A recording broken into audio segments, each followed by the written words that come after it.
Thank you. Thanks, everybody.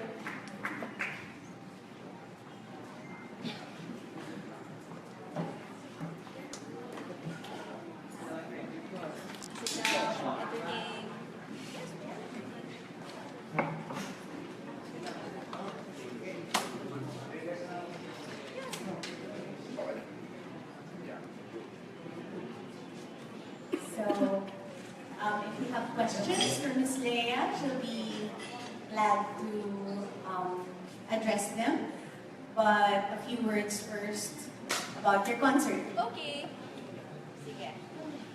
As you can see from the poster, the show is called Songs from the Stage, and it'll be a musical theater themed concert. The last time that we did a show where all of the material came from a musical was in 2002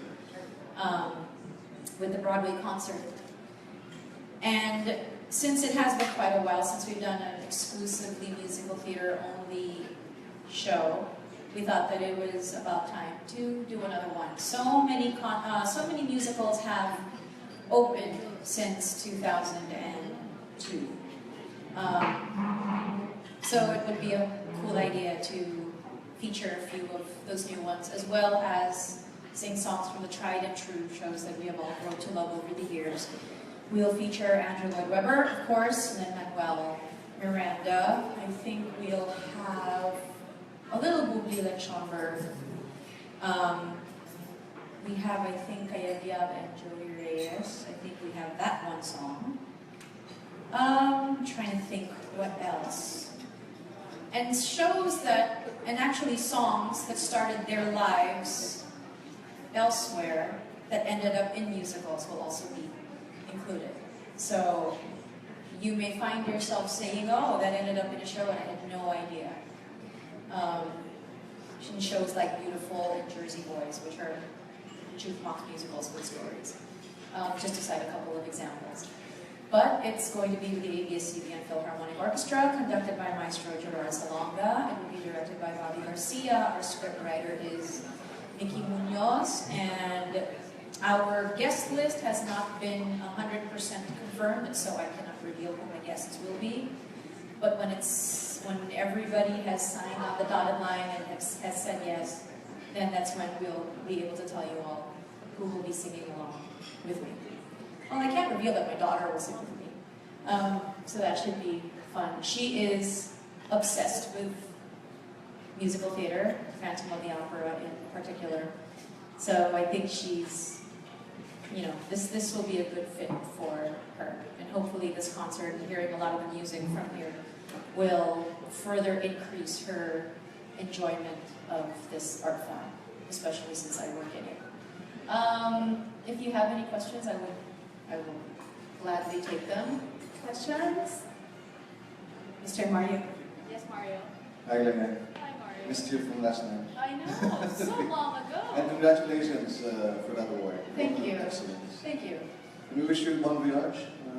Yeah, I leave next week for Sydney, and I'll be doing concerts at the Sydney Opera House, which is kind of a bucket list item that I can check off on February the 3rd and the 4th.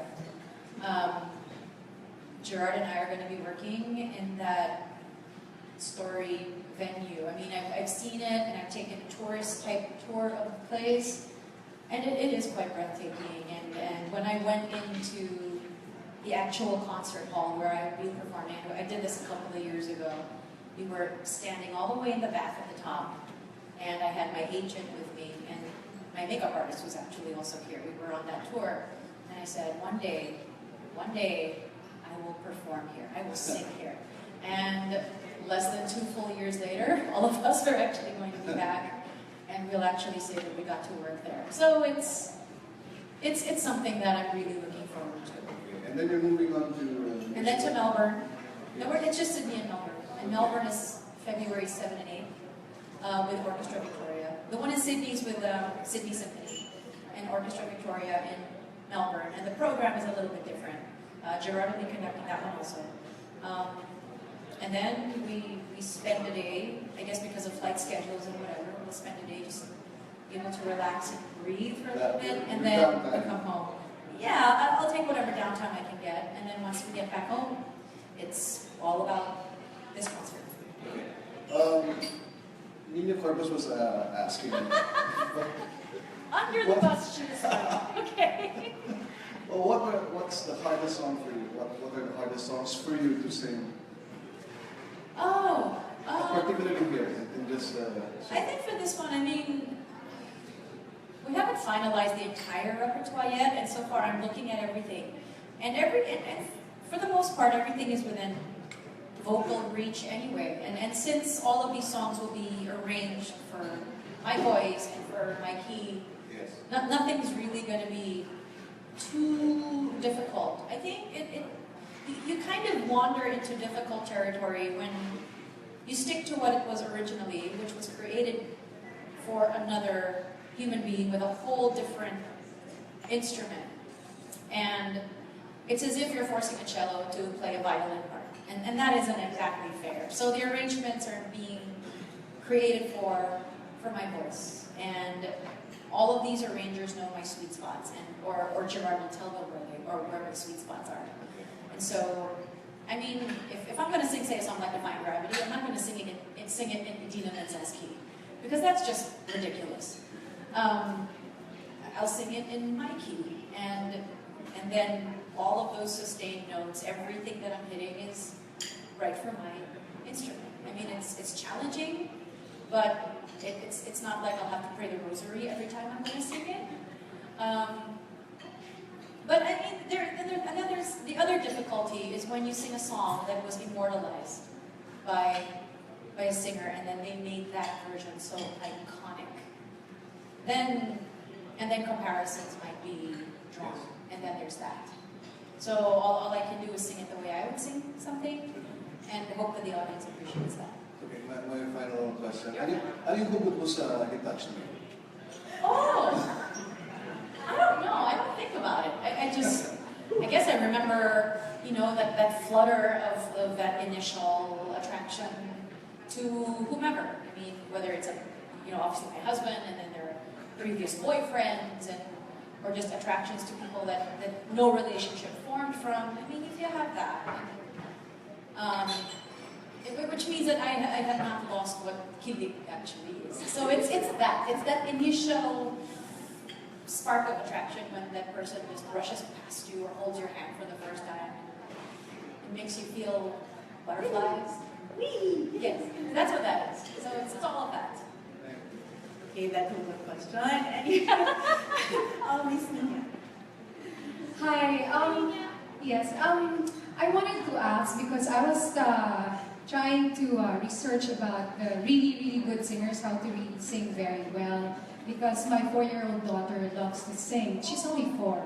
So while I was reading up, I read that a lot of parents, one of the biggest mistakes is to make their kids like belt out, sing and shout, and that's what a lot of Filipinos think, di ba? Magaling ka kapag bumibirit. Yeah, magaling kang kapag bumibirit, which is unfair because we're not all created to be trumpets, We're not all created for this homogeneous belting sound. If you're created to belt, then by all means, do it.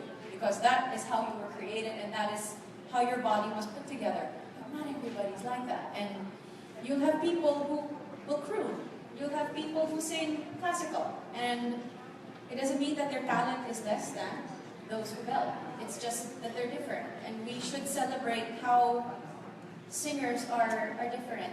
So for parents, please do not be misled by the notion that kung bumibirit yung anak mo, magaling na siya. Kasi birit is not the be-all and end-all of singing. There is so much more to singing than belting. There is singing. Listen to jazz singers, where it's so much more about lyric and delivery and humor and bite and expression, and it's not just about calisthenics and those high E's, because there are notes that I cannot reach, and I know what my limitations are as a singer also. And I was in an environment in this business where there were a lot of singers who were belting and who were celebrated, and deservedly so. But that made me ask myself, where do I fit in? Because I don't really do this. My voice quality is different. So does that mean I have a place, or does that mean that there is no place for me? And then Miss Saigon happened, and it's like, yeah, that is my place. And there it is. So it's nice knowing that even though my voice is different, may lugar pa rin ako sa industriya. And then what I do can also be seen as correct and something that a parent can say na, yes, this is somebody you can follow. Hindi siya bumibirit, pero pwede mo siyang World class. Thank you. Sharon Cuneta, for example, is an alto. She's an alto with a deep, low voice, and she's not any less celebrated as a vocalist. Also, Regine Velasquez, of course, she has these stratospheric high notes. So each singer, I think, has to be given their due for what they uniquely are able to deliver. Thank you. Thank you, Ms. Nina. Any more like to After your shows here in abroad, will you return to the host? Yes, I said that you'll be doing it again. I said it. We're going to be doing The Voice Teens, and we start filming in late March. But I don't know yet when the air dates are. That I will let ABS-CBN be the one to announce that. I'll be back. Sharon will be back. I think Bamboo will be back. But we have a fourth. And I know who it is, but I can't say it. You'll all have to find out when you all find out. I can't preempt that bit of news. But there will be four of us. And we have all decided to just have a good time. And and I was out to dinner with Bamboo, and I said, yeah, we'll just have fun this season. And then he looks at me and he says, yeah, you say that now. But by the time the season ends, you're going to have this look on your face, and you're going to be all competitive. So yeah, you know me well. So I'm sure that is going to happen. But I'm looking forward to who we might find. And since we're doing teenagers this coming season, it's people like Morissette, people like Darren Espanto. I'm looking for amazing talent. That's what we're all looking for, of all different kinds. And hopefully we get a really nice, diverse field of singers. Kasi nakaka-umay din if you hear just one type of singing. Especially if 4 days in a row, isang klaseng pagkanta lang naririnig namin. Nakaka-umay din. So we need something, we need diversity, we need uniqueness. We are looking for who you are as a vocalist. Whatever you are, kung sino ka man talaga, yun ang dapat ipakita sa akin. Okay, thank you. A question from Rappler. Hi, Leo. I was wondering if there were any songs in this concert that you knew had to be part of the show. Oh my gosh. I knew we had to include something from Les Mis, but not what I normally sing. Because I sing that a lot, and I use the opportunities to do concerts here to try out different material and stuff that people may not expect me to sing. So we have that. So we have Lila Chopper represented. I knew I had to include something from Hamilton because Lynn might kill me if I don't. And Which one? and it's like Burn. We're doing Burn. And I've road tested it already, so I know that it works. The arrangement works, and my gosh, if we're talking hugot, that is one major hugot song. And I love the point of view, and I love which character sings it, and the perspective that she presents, which we don't always get. I mean, when we hear the words political sex scandal, for example, you will hear from the politician who made the wrong. We don't always hear what the wife has to say. But with that song, we actually do. So whenever I sing it, I think about all these political wives throughout history who have been wronged by their otherwise brilliant, intelligent, and magnetic husbands and wonder what they must have been thinking at the time that the scandals came to light. So I channel that for that song. What else? I can't reveal all of the material, but those are two that I certainly can.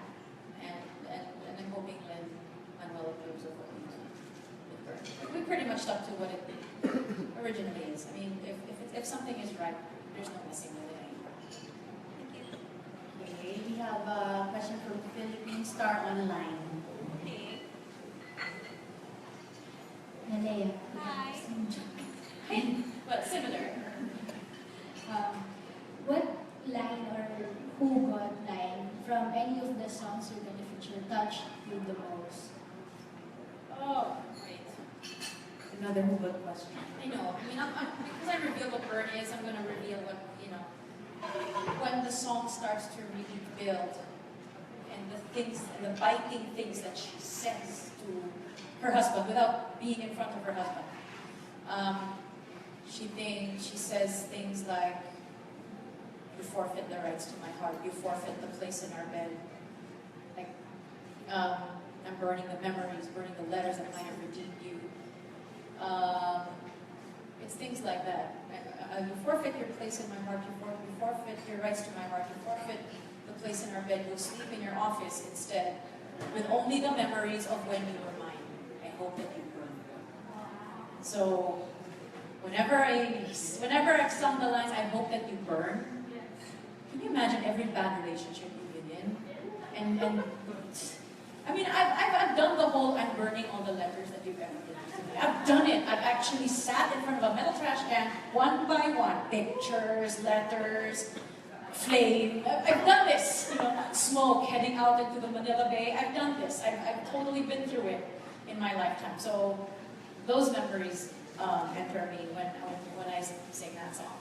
So yeah, so it's like it's painful to remember that, but incredibly cathartic afterwards. So I'm hoping if there's anybody going through a bad patch in their lives, that they can let me sing it for you, and they can then leave the theater feeling, I got that out. It feels good. Thank you. A question from Pet.ph. Yes. You already had Parma songs from past weeks. How would you differentiate this from your past concerts? Well, the one I can directly compare this concert to would be the Broadway concert. So in terms of what it is, it's pretty much the same. It's just 15 years later, and well, a lot of other shows have been produced. So a lot of the newer stuff, we will actually get to present. Saw shows that were produced, say, in the last few years on Broadway or in the West End. But we also have stuff from older shows, because they've become classics. They're obsessions of fans from all over the world, and so we take a different spin on the song, and some of the arrangements have absolutely nothing to do with the show that it came from, and it's just its own standalone piece, which is fun to do, because then I don't have to try and fit it into what the show was, and I just treat it as a song and infuse a story and try to keep it alive in its own way. So, for example, if it's a song from Les Mis, but the arrangement's very different and very modern, then it evokes something else. It evokes another story that has nothing to do with the show from which it came. But yeah, the only difference is that we have newer shows now represented in this one compared to the other one. You're going to be handling teams on The Voice. Yeah. How would you differentiate your judging style or your coaching style? I don't think there's really much of a difference. I mean, I'm super nice when it's like little kids, because I don't like making people cry if I don't have to. You want them to be confident. You want to let kids feel that, hey, I learned something, I can go further, and you kind of want to keep pushing in the right direction. And I guess I learned that from mentors that I've had, that I've followed they always make me feel like I was stronger than I really was. With adults, I can absolutely be more direct and to the point, and I'm not always kind. I'm a little more honest with what I say because, well, they're grown-ups, they can handle it. I assume. Because it's not always the case. I think I've heard some things at some point along the way. But with teens, you're kind of in this in-between. And what I want, I guess, that these young people to know going in, before they decide to pick me, I am a stickler for whether or not you are in tune. If you are not in tune, and I even to the kids, I tell them, okay, you're flat, go higher. And I don't baby my kids, even then. So you will not get babied by me. That's for your parents to do. It's not for me to do. I'm not your mother. You know, I'm supposed to be the mean one. But if you're flat, I will tell you straight out, you're flat. So you can expect me to be honest. You can expect me to be direct. But if there is something to celebrate, I will be your biggest cheerleader. I will be completely behind you and supporting you no matter what happens until the very end of the competition. And whatever happens, you will have a good time. It will be fun. And not just for the people watching. I mean, it is a TV show and it's still entertainment. But it will be fun for those who end up on my team. I try to keep things light and interesting while still having some educational content for them. I don't want them to leave feeling like they got nothing out of it. Thank you. Any more questions? Gemma? Yes, Orange. Magazine. Yes, Magazine. What's your favorite and least favorite song first? My favorite? Oh, I don't have a favorite. I think the favorite song I have is whatever I've been so excited to learn or relearn, or if I know that there's a new arrangement of something, of a song that I already love, then I look forward to it. Least favorite, I think, a song only becomes a least favorite if I'm feeling under the weather and I feel like I can't reach the notes on that day. And then I get all paranoid. Because I wish I didn't have to sing that song right now, but I know I have to. It happens normally if I'm doing an 8-show week. And I'm at show number 7 and 8. And when I have my big solos coming up,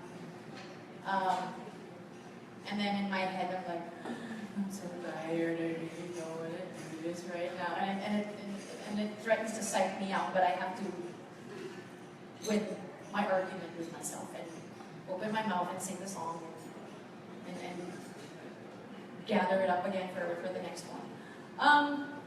So I think it's only when I don't feel like I'm at 100%. That's when whatever song I open my mouth to sing feels like it's not my favorite song. But when I'm raring to go and when I'm excited, then every song that comes, I want to do. Thank you. One more. There's Cinderella. Although I know you won't be performing any Disney songs on the concert. Disney? I don't know. I need to confirm what our lists are. We're not doing, well, Cinderella, this was the Rodgers and Hammerstein Cinderella that we did. But as far as the Disney question, I honestly don't know. There might be, but parang hindi yata. Well, if it's going to be a Disney song, it has to come from the live action musicals. And there have not been that many. I mean, there's been Beauty and the Beast, there's been Aladdin, there has been Hunchback of Notre Dame. So, I don't know, maybe one song from one of them. I'll have to check. Speaking of live action, I read somewhere that they're planning to do Aladdin and Mulan. Would you be Well, for interested? Aladdin, for sure, they've done it. And it's been on Broadway for a few years. as a And it's movie. been in the, what? As a movie. Oh, okay. Would you be A live interested in action. that? I'll be part of it, sure, but don't let me play Mulan. It's a younger woman's game. And it really should be a younger woman to play that. Someone in her 20s to do that. And somebody who can really pass off as a man without all the makeup. Because you have to believe that part of the story too. And if we as audiences don't believe it, it's like, patay na tayo. But I would not mind being a part of it if everything aligned just right for cameos or for small bits and pieces here and there. I mean, I would love to. I mean, Disney's a gift that keeps on giving. So if it keeps on giving in this way, then I will absolutely take it. But how's your relationship with Disney? Very good.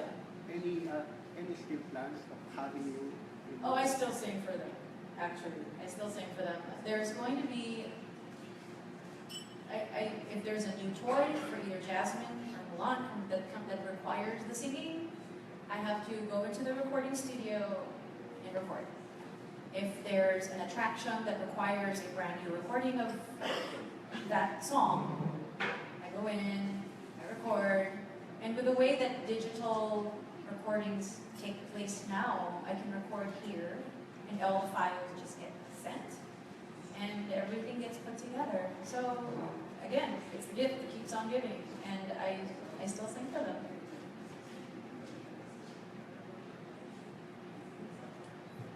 Miss Leia. Any more questions? Will you still be doing a movie? Oh, that question. Will I still be doing the movie? With With you know who, yeah. I don't know who the better question to ask would be if it was me or him. I have yet to see a script. He says he's seen it. I've not seen it yet. And I think we both need to really be in fighting shape. And I may be closer to it than he is. Just a dig in that direction. He says he's been working out. He says he's been eating right. I have yet to see evidence of this. He's still in America, and you know what happens when we go to the States. But I don't know. I mean, I would love to. If schedules work out, but I'm looking at my year and certain prospects and possibilities, and I'm not optimistic about our prospects for doing a film this year. But you know, one of my friends says this: you want to make God laugh? Tell him your plans. So we may make all these plans, and then something happens, and something else then takes its place. So you never know. Questions? Any more?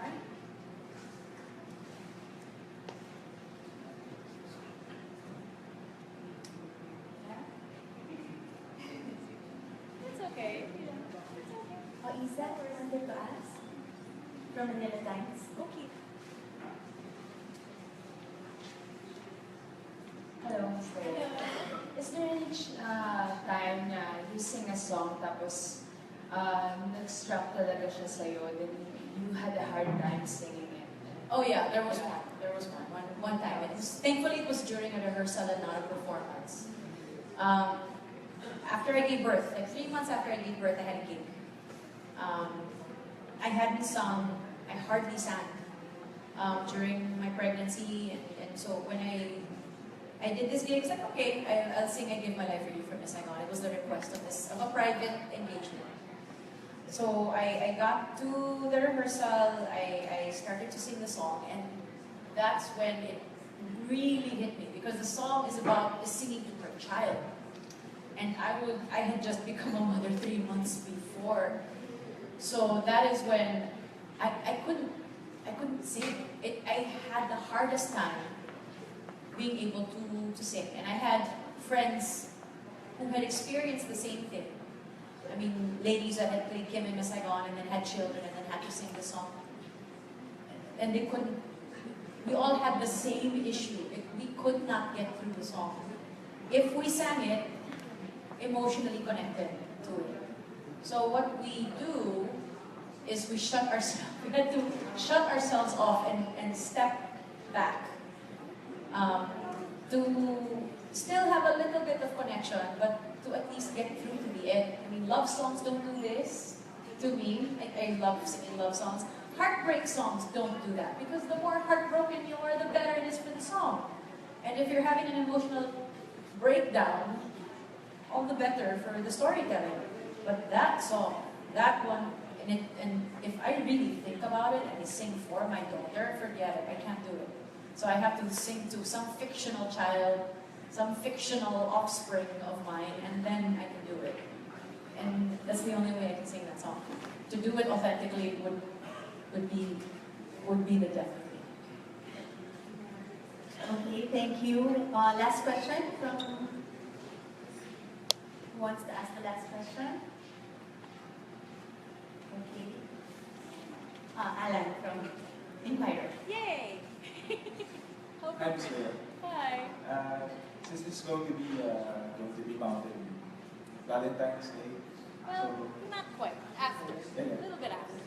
yeah, but so I'm just wondering, what would you say has been the most memorable Valentine's Day? For me? The most memorable Valentine's Day. Well, I mean, my husband and I, he complains that a lot of the milestones in our lives are so closely spaced together. Our wedding anniversary is the 10th of January. Valentine's Day is the 14th of February. My birthday is the 22nd of February. His birthday is the 20th of April. Our daughter's birthday is the 16th of May. So everything is... So, Valentine's Day just kind of gets, but we always go out to dinner. We always try to make a connection with one another and try to remember that it's, a day of lovers. But sometimes it's also a day for me to work. And I end up singing romantic love songs for the people in front of me who are celebrating Valentine's Day.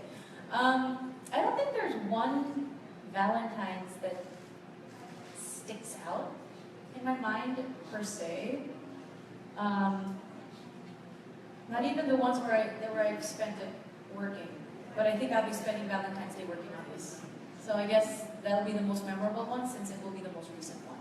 What would you say is your idea of romantic? I think my idea of romantic has changed since I've gotten married and I had a kid. I think romance is still being able to look at your husband or partner and know everything about them and still love them. That's probably my idea of romance. It's not this unknown, you hear the bells ringing, you hear orchestra playing, you see each other. No. My husband and I have been together for 15 years as a couple, 13 years married last January. And we know practically everything there is to know about each other. We like each other anyway, in spite of all of it. We make each other laugh. And, if there's a funny photograph that he takes, and I appreciate everything that he does. If I'm not able to do something, he picks up the slack for me. If I go abroad, he becomes a mother and father for our daughter. And then when he's off playing golf, or he's off with his friends, when he's taking a break, then that's what we do for each other. And we're family. So I guess for me, it's knowing that here is this man who is fulfilling every single promise made when we got married. And we love each other deeply and beyond romantic. It's like we're each other's best friend, we're each other's confidant, the first person to get good news, the first person to get bad news, one of the most valuable people in my life if I want an honest opinion about anything, even to how my haircut looks, how my makeup looks, what I'm wearing. And he'll be honest. He's like, he will not let me go out of the house if I'm wearing something funny, which I appreciate. It's like, honey, no. And my daughter does that for him. It's like, Daddy, no, you cannot go out looking like that. And so we like each other as well as love each other. So that's what romance is for me. And my last one, I just want to go back to the concert. You mentioned a while ago that you'll be experimenting or trying out new stuff here. Yeah. But when you have to sing like on my own, all the favorite stuff, how do you make sure that it's something worth listening to again? Yeah. Well, there's a lot actually of the mga tried and tested, those things. We're avoiding a lot of it because I get to sing that throughout the year. But for concerts here, we like, testing material that either I've never sung before, because it's adventurous and it's fun and it's exciting and it makes me nervous and that's a good thing. And it keeps me on my toes as a performer. Na hindi panay yung yun na lang ng yun yung kinakanta ko. Na meron ding mga bago. It's good that I'm challenged and Gerard makes sure that I am. But as far as singing a lot of the tried and tested stuff, whenever I do, I guess I just keep the storytelling very clear in my head. I have to know the story that I'm telling first before I can tell it to the audience. And then, if everything is in my head, very specific, very clear, as in clearer in my head than it will be to whoever's watching, then I figured that's the way to keep it fresh and to keep it new. And the cool thing about singing a lot of these songs for years and years and years is that sometimes without expecting it, something new happens, as in performance or in rehearsal, that you did not realize you could have done. And then you try it, and then it works. And then something else happens at another performance later on, and then it keeps it alive and it keeps it new.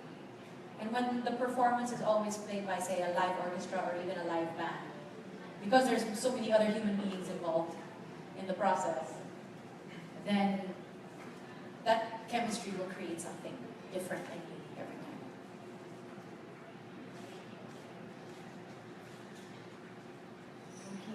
Okay, great. Thank you so much. Thank you. Thank you so much for being here today. We still have our cocktails from Mango Tree. Yay, So thank you. you can stay if you want. And we'd like to thank, of course, Mango Tree for hosting